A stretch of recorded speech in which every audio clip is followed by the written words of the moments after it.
Yang pertama, saya akan menjelaskan latar belakang. Sejak diberlakukannya otonomi daerah, Indonesia menerapkan sistem desentralisasi fiskal sebagai upaya untuk memberikan kewenangan lebih besar kepada pemerintah daerah dalam mengatur dan mengelola keuangan secara mandiri. Hal ini bertujuan untuk mempercepat pemerataan pembangunan, meningkatkan pelayanan publik, serta mendorong efisiensi dan efektivitas penggunaan anggaran daerah. Namun, dalam pelaksanaannya, pengelolaan keuangan daerah masih menghadapi berbagai tantangan, seperti ketergantungan tinggi terhadap dana transfer pusat, rendahnya pendapatan asli daerah atau PAD, serta lemahnya sistem pengawasan dan akuntabilitas. Selanjutnya, saya akan menjelaskan apa itu desentralisasi fiskal. Desentralisasi merupakan sebuah alat untuk mencapai salah satu tujuan bernegara, yaitu terutama memberikan pelayanan publik yang lebih baik dan menciptakan proses pengambilan keputusan publik yang lebih demokratis. Konsep desentralisasi terdiri atas desentralisasi politik, desentralisasi administrasi, dan desentralisasi fiskal. Desentralisasi merupakan peralihan kewenangan dari lingkungan pusat ke lingkungan pemerintah daerah untuk mengatur dan mengurusi daerahnya berdasarkan kondisi real yang mengitarinya. Desentralisasi adalah penyerahan wewenang pemerintahan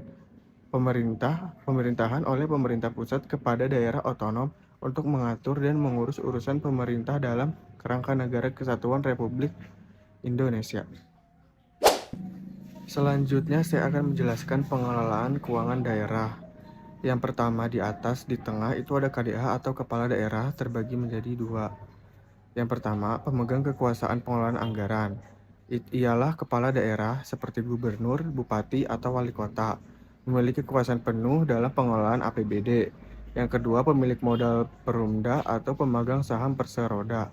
Jika pemerintah daerah memiliki BUMD, maka kepala daerah juga bertindak sebagai pemilik modal atau saham atas nama daerah. Lanjut turun ke Sekda, koordinator pengelolaan anggaran. Sekda atau sekretaris daerah itu membantu kepala daerah dalam sinkronisasi pelaksanaan anggaran antara SKPD dan mengkoordinasi PPKD dan penggunaan anggaran. Lalu turun ke kepala SKPD. Lalu turun ke Sekda atau sekretaris daerah, koordinator pengelolaan anggaran.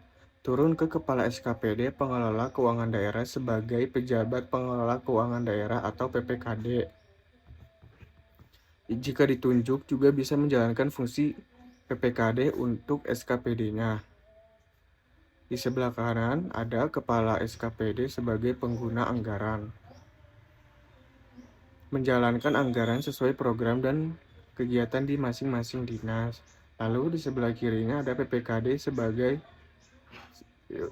memiliki dua fungsi, yaitu sebagai bendahara umum daerah dan juga penanggung jawab pengelolaan keuangan secara teknis.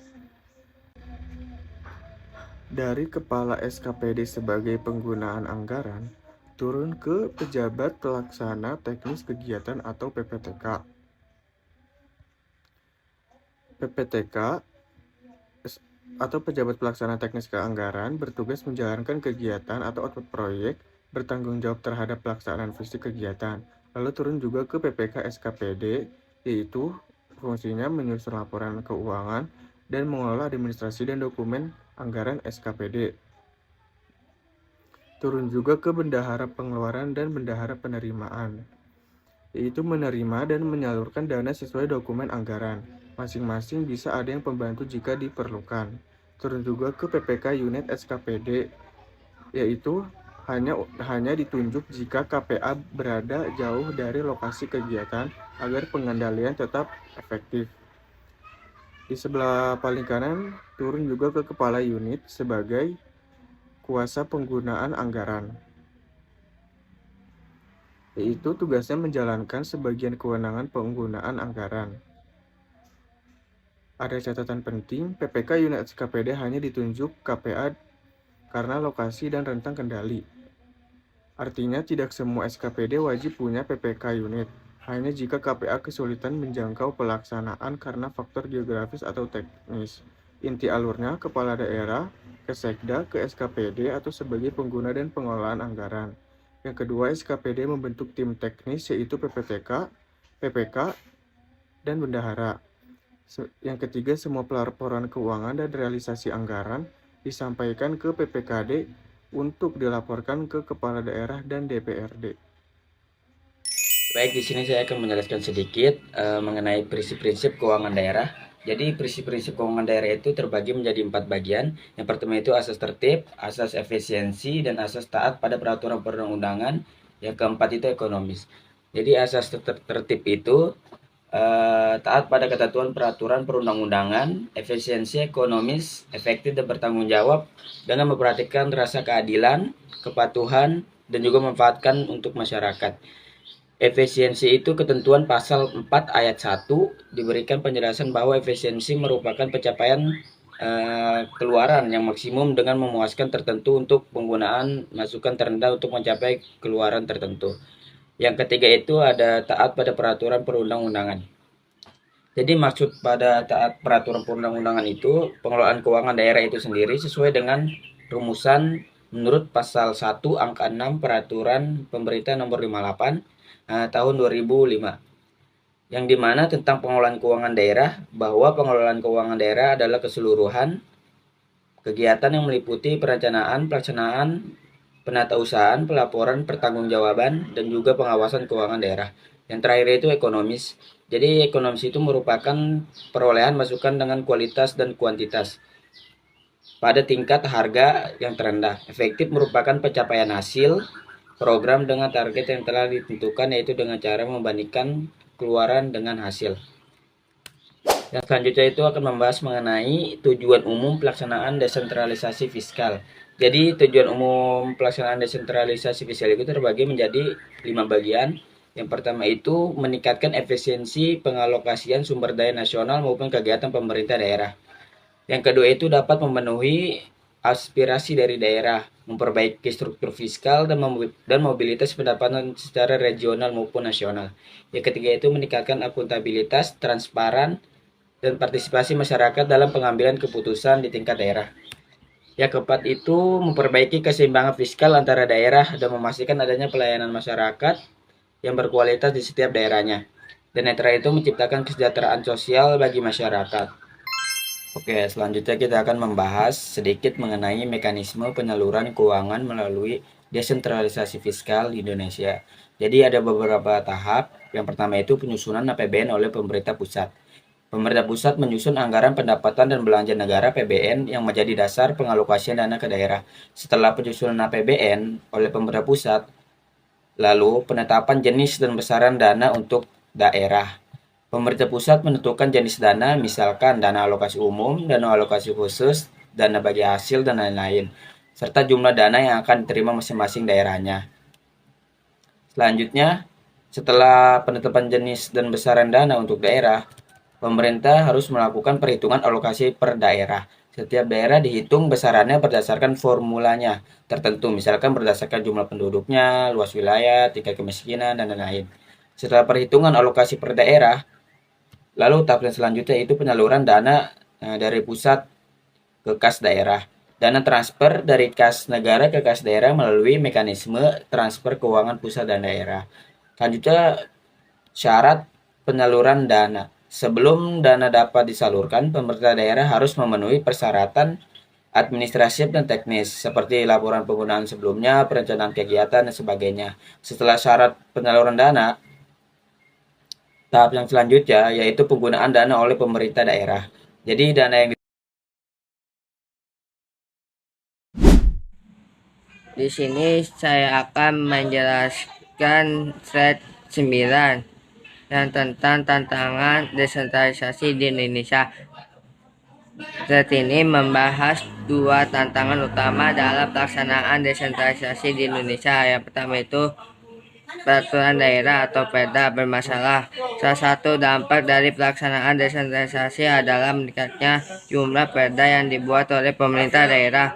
Namun banyak dari Perda tersebut ternyata bermasalah, baik dalam segi substansi maupun prosedur hukum.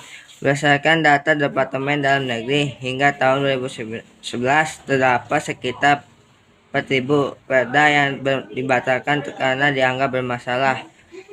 Jika di atas ratakan sejak awal era desentralisasi, maka jumlah perda bermasalah yang dibatalkan mencapai sekitar 400 per tahun. Dalam hal ini menunjukkan bahwa otonomi daerah belum sepenuhnya diiringi dengan kapasitas perumusan regulasi yang baik di daerah, sehingga justru menimbulkan tumpang tindih atau bertentangan dengan hukum nasional. Yang kedua itu ada ketergantungan anggaran untuk belanja pegawai. Banyak daerah di Indonesia mengalokasikan anggaran daerah secara tidak efisien, di mana sekitar 70% dari total anggaran hanya digunakan untuk belanja pegawai. Ini berarti hanya sedikit anggaran yang tersedia untuk pembangunan atau pelayanan pabriknya. Akibatnya kemampuan fiskal daerah menjadi sangat lemah. Bahkan diperkirakan sekitar 120 pemerintah daerah menghadapi risiko keberangkutan karena pendapatan asli daerah atau PAD yang mereka miliki tidak mencukupi untuk membiayai kebutuhan daerah. Ketergantungan pada transfer dana dari pusat menjadi sangat tinggi, dan ini bertentangan dengan semangat desentralisasi yang mengharuskan daerah lebih mandiri secara fiskal. Terus di slide 10 ini penyelesaian tantangan desentralisasi dari slide 9. Di slide ini menjelaskan solusi atau langkah-langkah yang dapat diambil untuk mengatasi tantangan desentralisasi dari slide 9. Yang pertama itu ada penegasan pembagian kewenangan antar level pemerintah. Salah satu solusi penting untuk adalah memperjelas pembagian kewenangan antara pemerintah provinsi dan pemerintah kabupaten atau kota.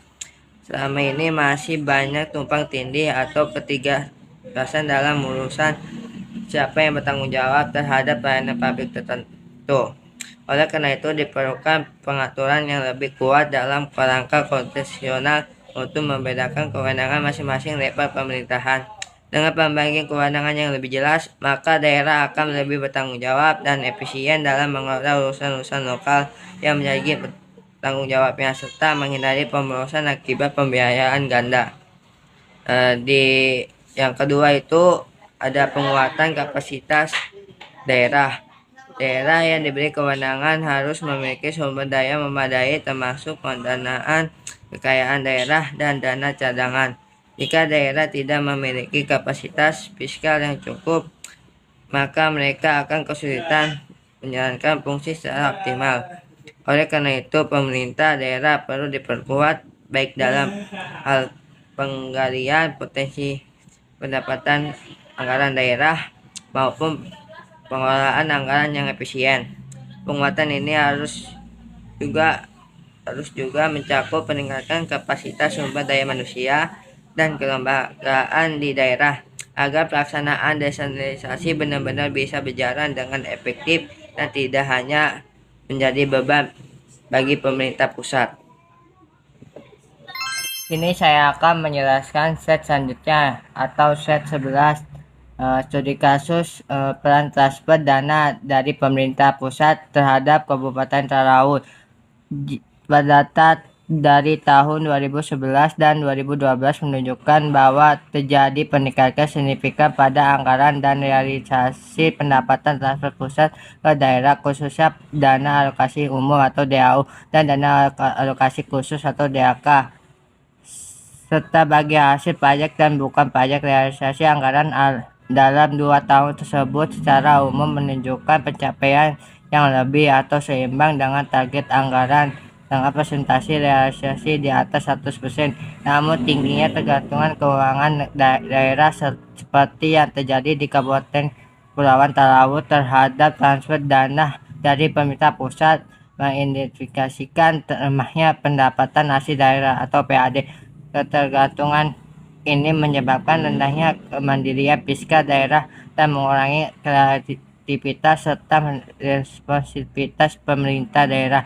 Selain itu, dominasi pusat dalam penyaluran dana tidak sepenuhnya menjamin pemenuhan kebutuhan daerah secara merata, karena alokasi dana yang tidak sesuai dengan kebutuhan real di lapangan. Di sini saya akan membaca kesimpulan dari materi ini, yaitu pengelolaan keuangan daerah dalam sistem desentralisasi fiskal di NKRI memberikan kewenangan yang lebih besar kepada pemerintah daerah untuk mengatur dan mengelola sumber daya keuangannya secara mandiri melalui mekanisme seperti DAU, dana transfer pusat, DAU, DAK, dan DBH, serta pendapatan hasil daerah atau PAD. Daerah didorong untuk meningkatkan kemandirian fiskal dan kualitas pelayanan publik. Namun keberhasilan pengelolaan ini sangat bergantung pada transparansi, akuntabilitas, dan kapasitas sumber daya manusia di daerah. Saya akan membacakan kesimpulan dari materi ini, yaitu pengelolaan keuangan daerah dalam sistem desentralisasi fiskal di NKRI memberikan kewenangan yang lebih besar kepada pemerintah daerah untuk mengatur dan mengelola sumber daya keuangannya secara mandiri melalui mekanisme seperti dana transfer pusat, DAU, DAK, dan DBH, serta pendapatan hasil daerah atau PAD. Daerah didorong untuk meningkatkan kemandirian fiskal dan kualitas pelayanan publik. Namun, keberhasilan pengelolaan ini sangat bergantung pada transparansi, akuntabilitas, dan kapasitas sumber daya manusia di daerah. Mungkin itu saja materi yang kami bahas. Kurang lebihnya kami mohon maaf. Assalamualaikum warahmatullahi wabarakatuh.